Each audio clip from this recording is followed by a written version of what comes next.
Armstrong விவகாரத்தில் போலீசார் விசாரணை நடத்தியது குறித்து இயக்குனர் நெல்சன் பரபரப்பான தகவலை வெளியிட்டுள்ளார். சென்னையில் கடந்த சில நாட்களுக்கு முன்னால் பகுஜன் சமாஜ் கட்சி தலைவர் ஆம்ஸ்ட்ராங் மர்ம நபர்களால் வெட்டி படுகொலை செய்யப்பட்டு இருந்தார். இந்த வழக்கில் குற்றவாளியாக கருதப்படும் ரவுடி சம்போ தலைமறைவாக இருக்கும் நிலையில் அவருடன் தொடர்பில் இருந்த மொட்டை கிருஷ்ணனை போலீசார் தீவிரமாக தேடி வருகின்றனர். மொட்டை கிருஷ்ணனுடன் அடிக்கடி செல்போனில் தொடர்பு கொண்டு பேசியதால் இயக்குனர் நெல்சன் மனைவி மோனிஷாவிடம் போலீசார் விசாரணை நடத்தியிருந்தனர்.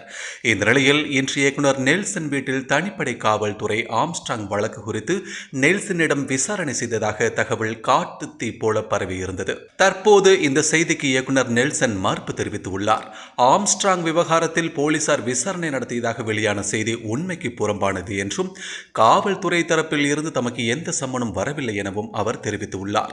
மேலும் இத்தகவலை உறுதிப்படுத்தாமல் வதந்திகளை ஊடகங்கள் வெளியிடுவது வேதனை அளிப்பதாகவும் இயக்குனர் நெல்சன் தெரிவித்திருக்கிறார்.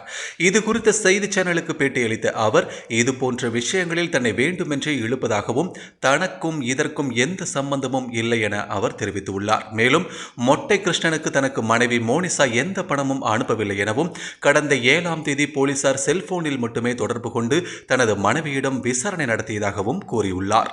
தன்னை எதற்கு இதில் இழுத்து விடுகிறார்கள் என்பது தெரியவில்லை எனவும் இயக்குனர் நெல்சன் தெரிவித்திருக்கிறார். செய்திகளை உள்ளது உள்ளபடி தெரிந்து கொள்ள ரெஃப்ளெக்ட் நியூஸை சப்ஸ்கிரைப் பண்ணுங்க.